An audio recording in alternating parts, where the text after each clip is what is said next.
Hello friends, आज मैं आपके लिए लेके आई हूँ सर्कुलर स्कर्ट जो बहुत ही फैशन में प्रचलित है।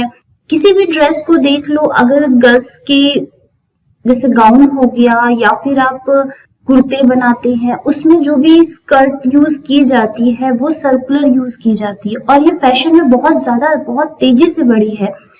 अगर आप कोई भी ड्रेस देख लेंगे उसमें आप ज्यादातर सर्कुलर ही होती है। प्लेटेड का यूज, ए लाइन का यूज बहुत ही रेयर किया जाता है, लेकिन सर्कुलर का यूज ज्यादा किया जाता है क्योंकि इसके अंदर जो फ्लेयर होता है वो बहुत ही ज्यादा रखा जाता है। अगर हाफ सर्कुलर है तो भी उसका एक लुक जो होता है, एक जो फ्लेयर होता है वो ज्यादा होता है। और फुल सर्कुलर तो जैसा कि नाम से ही है कि फुल सर्कुलर है, तो मतलब पूरा राउंड में है, 360 डिग्री में है। अगर हाफ सर्कुलर है तो 180 डिग्री का होगा। तो उसी अकॉर्डिंग इसका जो एक टेक्सचर होता है, एक लुक आता है, वो बहुत ही अच्छा लगता है और फैशन के अकॉर्डिंग भी सही है। तो आज हम इसी की ड्राफ्टिंग के बारे में जानेंगे। सर्कुलर स्कर्ट मैक्सिमम लोगों को उसकी दिखने में अच्छा लगता है और वो चाहते हैं कि उन्हें बनाना भी आना चाहिए। तो वो आप ड्राफ्टिंग, अगर आपको उसकी ड्राफ्टिंग आ जाए तो आप उस अकॉर्डिंग उसकी कटिंग भी कर सकते हैं और स्टिचिंग भी कर सकते हैं। अगर आप फुल सर्कुलर स्कर्ट बना रहे हैं तो उसकी स्टिचिंग बहुत ही इजी हो जाती है क्योंकि आपको कहीं से भी कोई साइड से ज्वाइंट नहीं करना है, बस ऊपर साइड में एक बेल्ट लगाना होता है और नीचे साइड में पिको करना होता है। या तो आप फोल्डिंग भी रख सकते हैं, वो आपके फैब्रिक के अकॉर्डिंग हो सकता है। जैसे अगर आप कॉटन में सर्कुलर स्कर्ट बना रहे हैं तो उसके अंदर और नीचे फोल्डिंग रख सकते हैं, और अगर आप नेट का यूज कर रहे हैं तो आप पिको करवाइए, तो उसका जो एक टेक्सचर होता है, एक दिखने में वो बहुत ही सुंदर दिखाई देता है। ये किसी भी फैब्रिक पे आप चाहें तो कॉटन का भी बना सकते हैं, नेट यूज कर सकते हैं, रेयॉन में यूज करके भी बना सकते हैं। कोई भी फैब्रिक ले लें, उस पे अगर आप बनाएंगे तो बहुत ही सुंदर दिखाई देता है और इसे बनाना भी बहुत ही आसान होता है। तो आज हम इसकी ड्राफ्टिंग के बारे में ही जानेंगे। तो शुरू करते हैं इसकी ड्राफ्टिंग। सबसे पहले हम यहाँ पर जो ड्राफ्टिंग स्टार्ट करेंगे उसमें सबसे पहले हम मेजरमेंट देख लेते हैं कि हमको जो स्कर्ट बनानी है उसके लिए आपको क्या क्या मेजरमेंट की जरूरत पड़ सकती है। वैसे तो सबके मेजरमेंट अलग अलग होते हैं, बट जो मेजरमेंट है वो चेंज हो सकते हैं, लेकिन जो आपका पार्ट्स हैं, जैसे स्कर्ट की लेंथ है, वेस्ट लेनी है, वो तो सेम है कि आपको कोई भी स्कर्ट बनाना चाहो तो वेस्ट लेनी ही लेनी पड़ेगी और जो उसकी लेंथ है वो भी लेनी ही पड़ेगी। तो यहाँ पर स्कर्ट लेंथ है, वेस्ट है और बेल्ट की लेंथ है। जैसे अगर आप बेल्ट यूज कर रहे हैं तो बेल्ट की लेंथ लेंगे, अगर आप नॉर्मली जो भी आप यूज कर रहे हैं वो आप यहाँ पे ले सकते हैं। तो हम इसकी ड्राफ्टिंग देख ले। जैसा कि यहाँ पर दिख रहा है आपको 0, 2 6 और 1 ये एक इक्वल बॉक्स है जो चारों साइड से बराबर है, स्क्वायर में है। तो जब हम स्क्वायर में लेते हैं, अगर मान लो 0 से 2 हमारा 26 या 30 है, तो जो बाकी के पार्ट्स होंगे वो भी ही सेम ही होंगे। अगर यहाँ 30 है, 0 से 2 30 है, तो 0 से 1 भी 30 होगा, 1 से 6 भी 30 होगा और 6 से 2 भी 30 ही होगा। तो इसका मेजरमेंट होगा जैसे 0 से 1 जो आपका स्कर्ट की लेंथ है, जैसे 24 इंचेस दे रखी है, इसमें आप क्या करेंगे, पहले आप 24 इंचेस में माइनस बेल्ट कर देंगे। जैसे यहाँ पे हमने बेल्ट की जो विड्थ लेंथ रखी है वो 2 इंचेस है, तो आप क्या करेंगे, 2 इंच को माइनस करने के बाद उसमें प्लस करेंगे 1/6 वेस्ट।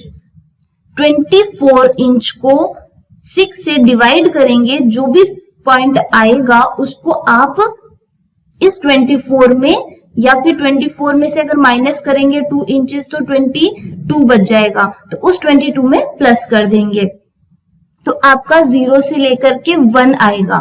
जो 1 है वो आपके ऑन फोल्डिंग है। जैसे अगर आप फोल्डिंग में जो भी रखना चाहते हैं, 1 इंच रखना चाहते हैं, 2 इंच रखना चाहते हैं, वो आपके डिजाइन के अकॉर्डिंग हो सकता है। अगर आप पीको का यूज कर रहे हैं तो फिर हाफ इंच भी काफी है। अगर आप फोल्डिंग रख रहे हैं तो 2 इंचेस चाहिए होंगे। अब उसी तरीके से सेम हो जाएगा 0 से 2 जो है वो सेम ही फॉर्मूला रहेगा, skirt length minus belt plus 1/6 waist, जितना भी आएगा वो आपका 0 से 2 भी रहेगा। अब जो 2 से 2 डैश है वो आपके ऑन फोल्डिंग है, जैसे यहाँ पे 1 से 1 डैश ऑन फोल्डिंग है, वैसे ही 2 से 2 डैश ऑन फोल्डिंग रहेगा। फोल्डिंग आपके अपने अकॉर्डिंग रख सकते हैं, जैसे यहाँ पे मैंने 2 इंचेस रखा है, आप अपने अकॉर्डिंग चेंज कर लीजिए। और मेजरमेंट भी चेंज होगा, जैसे यहाँ पे मैंने लेंथ रखी है 24 इंचेस, हो सकता है आपके 30 इंचेस होगा, और उस अकॉर्डिंग आप बेल्ट में माइनस कर देंगे। बेल्ट भी आपका डिजाइन के अकॉर्डिंग चेंज हो सकता है, किसी को बेल्ट ज्यादा लेंथी चाहिए होगा तो वो आपने जितना भी बेल्ट की लेंथ ली होगी उसको आप माइनस कर देंगे स्कर्ट लेंथ से, वरना अगर आप स्कर्ट लेंथ के अंदर बेल्ट प्लस करते हैं तो वो और लेंथी हो जाएगा। अगर मान लो 30 है तो 30 में अगर 2 इंचेस और कर दें तो 32 लेंथ हो जाएगी स्कर्ट की, तो शायद आपका जो डिजाइन आप चाहते हैं वो आपको ना मिल पाए। इसलिए ये फॉर्मूला यूज पक्का करें कि जैसे आप जो भी लेंथ है उसमें माइनस बेल्ट कर दें तो आपके जितनी भी आपको लेंथ चाहिए वो उस अकॉर्डिंग मिल जाएगी। अब मैंने आप लोगों को यहाँ पे बताया कि 1/6 वेस्ट, ये जो हमने 1/6 वेस्ट किया है ये हमने इसलिए किया है जब हम कपड़े को फोल्डिंग पे, जैसे यहाँ से ऑन फोल्ड दिख रहा है आपको और एक 0 से 1 डैश में ऑन फोल्ड है, जब ऑन फोल्ड करते हैं तो जो वेस्ट का पार्ट है कहीं से भी हमें स्टिचिंग नहीं करनी है, तो जो ये आपका 3 से लेकर के 4 है जो राउंड में, ये हमारा वेस्ट का पार्ट है जो कट जाएगा। जब हमारा 0 से 3 और 0 से 4 ये हिस्सा कट जाएगा तो आपकी जो 0 से लेकर के जो 6 वाला एरिया है ये हमारा छोटा हो जाएगा और यहाँ से भी हमारी जो लेंथ है वो छोटी हो जाएगी, इसलिए हमने यहाँ पर 1/6 वेस्ट प्लस की है।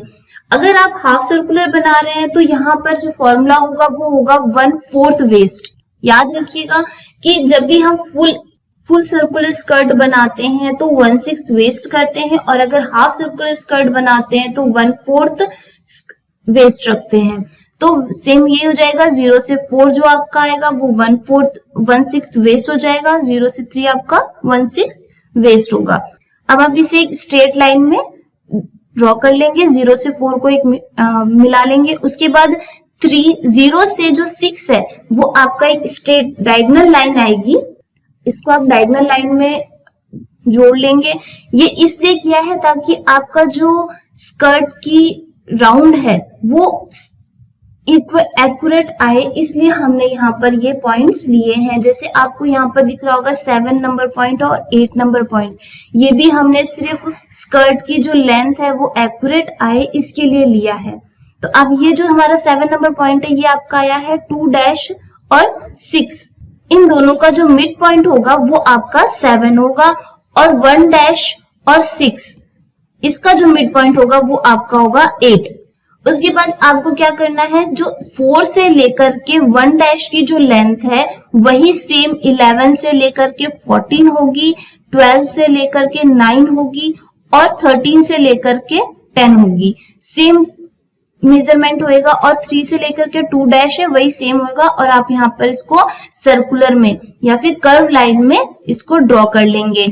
और जो ये आपके वेस्ट वाला पार्ट है, जब हमने एक स्ट्रेट लाइन खींची है तो स्ट्रेट तो कभी होगा नहीं, क्योंकि ये सर्कुलर है तो आपको थोड़ा सा शेप तो देनी ही पड़ेगी। तो उस शेप को करने के लिए यहाँ पर हमने 0.5 ले सकते हैं आप नीचे, नहीं तो आप रफ हैंड के अकॉर्डिंग भी इसको ड्रॉ कर सकते हैं। उसके बाद आपको यहाँ पे कोई भी स्टिचिंग की जरूरत नहीं है, यहाँ पे सिर्फ ऑन जो आपकी फोल्डिंग है उसी को आपको स्टिच करना है, और यहाँ पर अगर आप बेल्ट लगाते हैं तो बेल्ट स्टिच करनी है।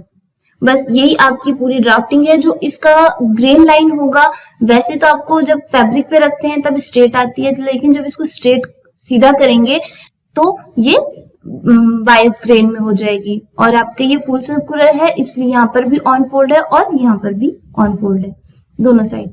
अब बेल्ट का है, देखते हैं 0 से 2 ये आपके है 2 इंचेस बेल्ट की लेंथ है, जो आप चेंज भी कर सकते हैं। अगर आप चाहें तो 3 इंच भी रख सकते हैं, 4 इंच भी रख सकते हैं, वो आपके डिजाइन के अकॉर्डिंग चेंज हो सकता है। और 0 से 1 है वो होगा आपका हाफ ऑफ वेस्ट। 24 को 2 से डिवाइड करेंगे, जो भी आएगा उसके अंदर प्लस 1 इंचेस कर देंगे, वो आपका 0 से 1 पॉइंट नंबर आ जाएगा। ये आपके वेस्ट की विड्थ होगी। और सेम पॉइंट्स होंगे, 0 से 2 जितना है उतना ही 1 से 3 होगा, और 0 से 1 जितना है उतना ही 2 से 3 हो जाएगा। ये आपका बेल्ट है। अब इस बेल्ट के अंदर एक चीज है कि जैसे जो मैंने 1 इंचेस किया है वो आपका ईज अलाउंस है। अगर आप इसके अंदर इलास्टिक यूज कर रहे हैं तो इलास्टिक के लिए आपको थोड़ा सा एक्स्ट्रा लेना पड़ेगा, 3 या 4 इंचेस, क्योंकि जब हम इलास्टिक डालते हैं तो वो थोड़ा सा सिकुड़ सा जाता है, और अगर आपने एक्यूरेट यही रखा तो वो हो सकता है कि आपके टाइट आए। इसलिए आप इसमें क्या 3 और 4 इंचेस या उससे थोड़ा सा ज्यादा रख सकते हैं। वो आपके जो यहाँ पर बेल्ट है ये आपके सिर्फ हुक के यूज के लिए बनाया गया है। अगर आप उसमें इलास्टिक यूज कर रहे हैं तो थोड़ा सा ज्यादा रखिएगा। तो ये हमारे सर्कुलर स्कर्ट की ड्राफ्टिंग हो गई पूरी, और ये हो गया आपके बेल्ट की ड्राफ्टिंग। तो इसके अंदर आपको कुछ भी नहीं करना है, ये बहुत ही इजी बनाना होता है कि अगर कोई लहंगा बना रहे हैं तो आपको सिर्फ उसकी लेंथ लेनी है और वेस्ट का मेजरमेंट होता है, और उसके बाद आपको यहाँ से लेस यूज कर सकते हैं। इसके नीचे जो आप दूसरा बनाना चाहते हैं वहां पर आप हाफ सर्कुलर करके, और जो ऊपर वाला पार्ट है उसको आप फुल सर्कुलर में कर सकते हैं। जैसा भी आपका डिजाइन है उस अकॉर्डिंग आप इसके अंदर चेंजेस कर सकते हैं। तो मैंने आप लोगों को ये बता दिया कि हाफ सर्कुलर में आपको कैसे बनाना है, और फुल सर्कुलर तो आपके सामने ऑलरेडी है। और जब आप हाफ सर्कुलर बनाए तो उसके अंदर सिर्फ ऑन फोल्ड एक ही साइड रहेगा इस साइड में, और इस साइड ऑन फोल्ड नहीं रहेगा। तो दोनों का यूज करके भी आप बना सकते हैं। अब यहाँ पे जो मैंने आप लोगों को इंस्ट्रक्शंस बताए हैं, जितने भी इंस्ट्रक्शंस दिए हैं 0 से लेकर के 1 और 1 से लेकर के 1 जो भी पॉइंट्स हैं वो सारे यहाँ पे मैंने मेंशन किए हैं। आप चाहे तो यहाँ से नोट डाउन भी कर सकते हो और अच्छे से समझ भी सकते हैं। और यहाँ पे मैंने इसकी कटिंग लाइन भी बताई है कि आपको कैसे उसको कट करना है। सेम वही बेल्ट का इंस्ट्रक्शंस है और उसकी कटिंग लाइन से कि आप उसे कैसे कट कर सकते हैं। तो आज की जो हमारी वीडियो थी ये आपके लिए बहुत ही यूजफुल रहेगी। जो भी फैशन से रिलेटेड इस फील्ड में वर्क करना चाहते हैं, या फिर जिन्हें स्टिचिंग तो आती है बट उसकी कटिंग नहीं आती है, तो उनके लिए भी ये बहुत ज्यादा यूजफुल रहेगा। उम्मीद करती हूँ कि आप लोगों को ये वीडियो पसंद आए। Thank you very much and have a nice day.